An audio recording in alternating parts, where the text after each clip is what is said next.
Niseme ya kwamba vile Reverend Wesonga ametuambia hapa, baba alikuwa anasikiza wananchi. Baba alikuwa anasikiza wananchi. Na mimi nataka kuencourage wanachama wa ODM. Sisi viongozi sasa tunyamaze kidogo, tusikie nyinyi mnasema nini. Nyinyi mtuambie mnataka tufanye nini na chama cha baba Raila Amolo Odinga.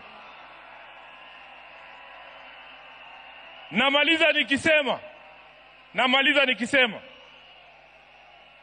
baba Raila Amolo Odinga alizungumza wazi mbele ya nchi nzima tarehe 22 mwezi uliopita mbele ya hawa wabunge katika hoteli ya Agile pale Nairobi. Baba aliongea kwa kinywa chake mwenyewe, na waomba viongozi msiingize maneno kwa mdomo ya mtu ambaye amelala.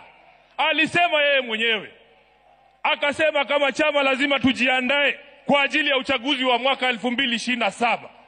Na wale ambao wanaeneza mambo mengine hapa, baba alisema who has told you? Who has told you? Who has told you?